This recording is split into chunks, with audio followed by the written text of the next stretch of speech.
Hey gang, welcome to segment 2. I hope you guys enjoyed the first video with those 3 basic arm bars.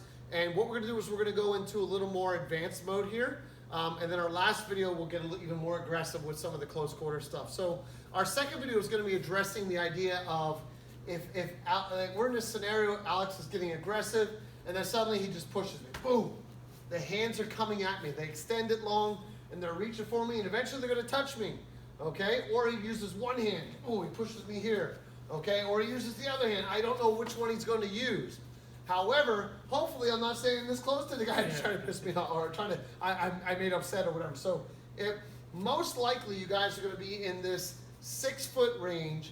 You know that once it shrinks to about 4 foot, this is where all the hairs on the back of your neck are standing up, and this is where we got to be on full alert. Now, I am in kick range. I may look at the guy and think, you know what, he's not moving his body like a kicker, so I'm cautious, but I'm not doing that. Like the guy's not like starting to like move his feet a little bit. I don't see those things. But the guy like is getting aggressive, his hands are moving, I see they're coming up, he's talking, and he's getting chest forward, and he's starting to be aggressive. So we're in this 4 foot range. At this point, the guy takes a step and he shoves me. Boom! This is where we're kind of dealing with here. So, in martial arts, you learn that the forward facing isn't very good unless you're finishing off for some boxing or something like that. We usually stand in what's called a bladed position, which comes from olden times with samurai, where if they had their armor and they were bladed, it was easier for them to deflect a blow as well. Even some fighters today still stand bladed to guard off all their targets, okay? So when I'm in this position, I probably should already be in a bladed position, whether it's lead facing or rear facing. I'm not going to like here and wait for him. I'm going to be trying to diffuse the situation, but you notice how I'm standing. What I'm also doing is dictating part of the outcome.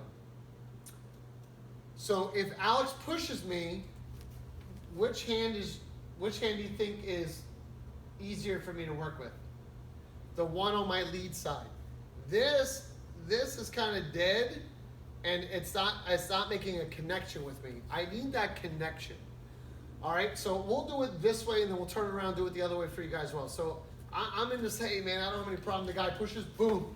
I'm gonna trap this hand, okay? Now 2 things are gonna happen here. One, he's either gonna fall a little bit forward, and because I caught him, and I'm gonna be able to just trap his wrist and go into the armbar. It looks very similar to what we did. So, come on, push again. Here, I turn, and if I'm set up correctly, I can get the armbar, which hurts. All right, a little bit slower now, back up a little bit. So he comes in here, I blade. I'm just trying to get this timing. It doesn't mean if worst case scenario, bam, and I go into striking, and at least I got him off of me, and he was deflected slightly. I never believed that these things work perfect. And I never believed that, oh, every time somebody pushes me, this is exactly how it works. That's fallacy in your brain. So you're going to fail through this 100 times to get 10 good ones, okay? You only need 1. All right, so I'm bladed, Alex pushes, I go here, I'm catching the wrist, turning, and completing my armbar. This is 1. All right, 2. All right, 2, Alex goes and pushes me again, but this time, my hand isn't here, it's here. So I'm gonna cover. Now the crazy part is, I'm below his elbow, which means when I snap that, the joint's gonna like bounce in the wrong direction and then back. So he pushes, I'm bladed, I catch, and I give him a little snap. It feels comfortable, right? No, it's awful. It's actually like a terrible feeling, like a pinch. What's happening is these ligaments and tendons on the inside of the elbow are getting stretched to like the max, okay?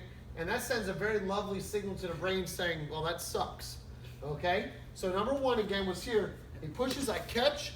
If my hand's on this side, I follow it and do the armbar. I'm like, hey man, whatever, and he pushes, boom, I get caught this way. I just need to catch on before he can what? Turn and crack me. Even if he does try that while I'm doing it, bang, I'm gonna hit him here, boom, and then continue from there and just get him off me, whatever I gotta do, run, whatever. So the idea is, again, I'm not standing straight forward, okay? I'm gonna be more bladed, okay? And we're gonna switch so you can see the left side next. So again, number one, I'm gonna hook if my hand's on the outside. I go for the arm bar and work it down. If my hand's on the inside, I capture the wrist and I just snap that elbow out. Now, again, remember, even on the first one where I caught my arm was out, if Alex's elbow is facing this way, I'm gonna push it there. I'm not gonna try to do an arm bar. Yeah, he's gonna come right across the other hand. So all I gotta do is know where the hinge is, right? If the hinge is this way, I go up. If it's this way, I go down. If it's this way, I go forward. So switch from the outside. That way we can get your other arm feeling good too. All right, so same thing. Well, hold on. I'm in a bladed position. I'm not straight forward. I'm here. I don't want any trouble. The guy lurches at me here. I grab. My hand's on the outside. I turn my body. I just find where that elbow is, stay above it, and I press it down here. Okay? Number two was the hook here, and I don't have time, so I grab again, and I just snap that elbow. That is like the worst feeling in the world. And the fun part is you have so many follow-ups from there. When he does that, and I snap him here, ooh! I can kick him in the thigh. Thanks, Alex. He caught my shin. I can kick him in the ribs. Okay, I think he probably prefer the leg than the ribs.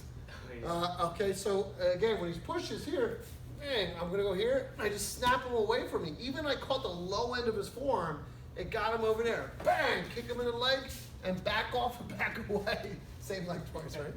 All right, so these are some ideas if somebody's in a pushing or single or double hand push. If he pushes one hand, here, it doesn't matter. It may not work perfect. If he pushes with the right hand again, okay, or I don't know what he's going to do. So this is what I mean about failing 90 times. They're not going to work out perfect every time, okay?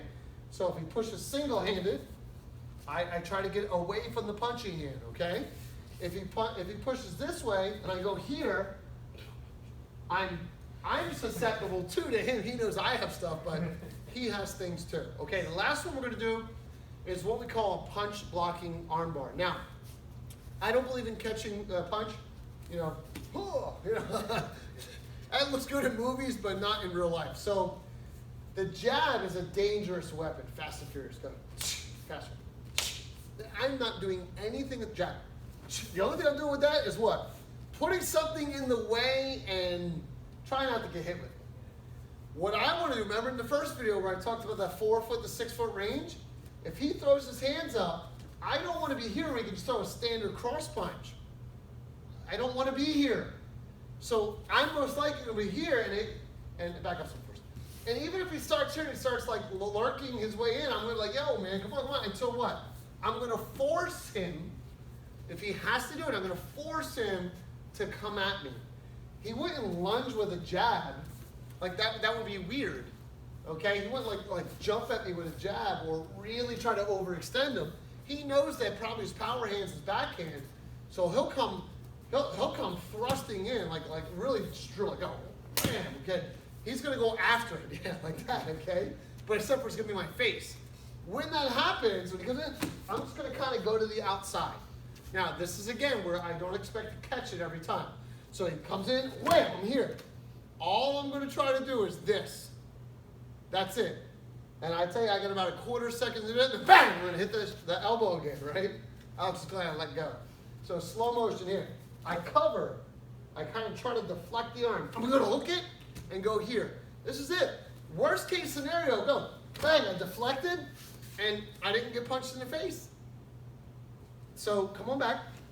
So he punches, I deflect, and I'm just gonna try to, the first job is this, second job is this, and if I get it, he starts turning towards me, bang, he's gonna run right into the armbar. Now, again, guys, you're probably looking, the elbow's pointed this way, so I gotta make it go that way.